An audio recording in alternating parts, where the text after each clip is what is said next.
That's it, we're ready. They're off over 5 furlongs for the EBF Fillies Novices Stakes. Tanaka just a little bit slow to go.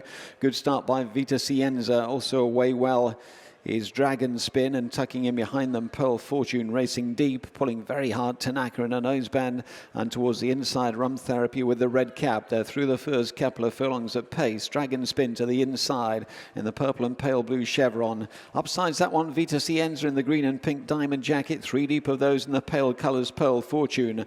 Rum Therapy to the inside and still pulling hard Tanaka between horses as they head back towards the final 2 furlongs. Dragon Spin on the rail, a little bit deeper out. Pearl Fortune now asked to quicken between horses Vita Cienza. Behind those Rum Therapy and Tanaka at the back. Back towards the final furlong they come, and it's here that Pearl Fortune is sent on. Pearl Fortune opens up by 2 to 3 lengths in short time to Dragon Spin, then Vita Cienza. Behind that one Rum Therapy, but Pearl Fortune in the clear is going to make a nice debut here. It's a double for Karl Burke. Clifford Lee on board. Pearl Fortune wins well to Dragon Spin, Rum Therapy, Vita Cienza and Tanaka.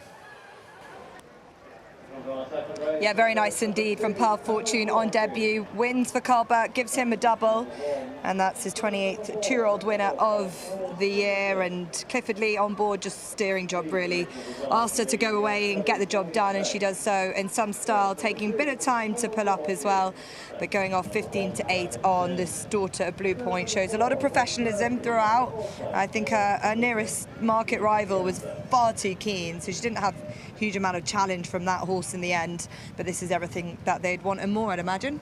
Yeah, exactly. She's won it and won it well. Level of form behind, probably weak, not hard to get a full handle on it, but Dragon Spin with an experience has finished best of the rest and been comfortably put in its place. That horse was beaten a bit further than it was today, first time out, and has probably improved. So Pearl Fortune has been found a good winning opportunity. As you rightly point out, Tanaka, the main market rival, far too keen, didn't settle, gave herself no chance of running a race really. Nicely relaxed for much of the race was Pearl Fortune, got a clear shot of the race, never really got any cover, but wasn't fighting the rider, had every chance when messed around a little bit by the likes of Vita Cienza to get lit up a little bit, but didn't. Showed a good attitude, powered away. There'll be tougher assignments ahead. You've mentioned that she's got that Lowther entry. This is a long way from that, but probably has to deal with more at home than she's had to deal with on the racecourse this afternoon, to be honest. And it's just another one for the Burke team, and I think she's done an awful lot of things right, and she's looked a straightforward and tractable type of filly. Yeah, certainly has. As you say, that wide draw possibly not ideal, but she had something to run out with. I thought Dragon Spin running another pretty decent race. She's moved forward and has finished out her race quite nicely in second. So I think there's definitely going to be a nursery along the line for that horse. Yeah, definitely. As I said, with the horse who finished second in the first race, kind of had all the advantages of track position and getting the best trip around, so had every chance of running well in defeat in a sense. But I think they'll be happy with how she's finished off, and she's clearly just bumped into one, so there's going to be races to be won with Dragon Spin for sure. But Pearl Fortune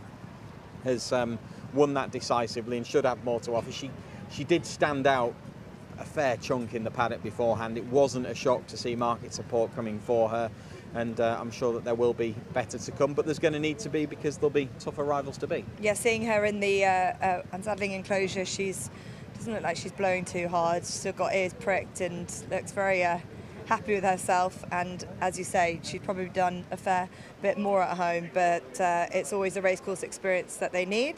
And well done to the connections, as nicely bought daughter of Blue Point and Karl Burke at the double. So well done, Saeed Hashish and Jamie Pickett got a nice one on their hands with Pearl Fortune. Up here at Beverley on a miserable day, but always a bit brighter when you see a filly perform like that on debut. What were your thoughts after that? No, very good. Obviously, first day at school. Obviously not the strongest of novices, although I did really like the second horse of Steph's in the paddock. I thought it looked a good, strong filly, and it had a run under its belt, and there was a little bit of money for it. But look, she's a nice filly. She's obviously had the breeze under her belt, and so that helps a lot. She's shown some nice ability at home, and hopefully she can step up on what she's done today. She does have a Lowther entry. That's a nice length of time away for you to see how she's come out of it. Is that something that you would be tempted straight in off the back of this?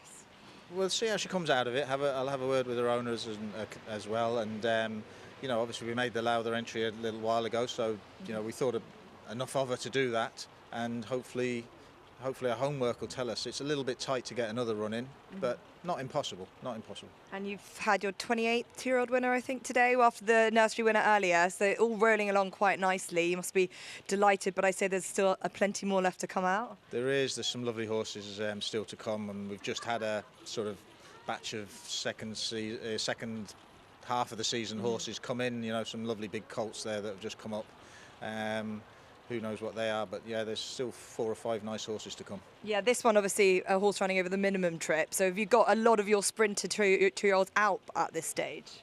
I'd say most of them are, yeah. Yeah, the ones that are cut to come are more sort of 7 furlong mile 2-year-olds with the potential of going further at 3. So, you know, they've been given plenty of time. Like Hankelo, he's had a run, he's a beautiful colt.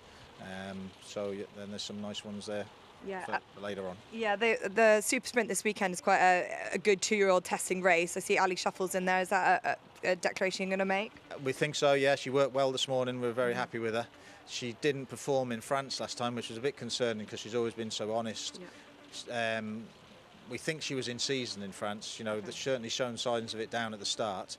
Didn't really show a lot of signs afterwards or when she came home, but Sam James, who rode her that day, was adamant that she was showing signs of being in season. So we're putting it down to that. But you know, she's a smart filly on her early season form, and she deserves to be in a race like that, and she's well weighted. Yeah, well, the 2-year-olds are rolling very nicely for you. Plenty more left to come, so I look forward to seeing them. Well done. Thank you. Thanks, Cheers. Karl. Thanks a lot. Watch live racing now on racingtv.com.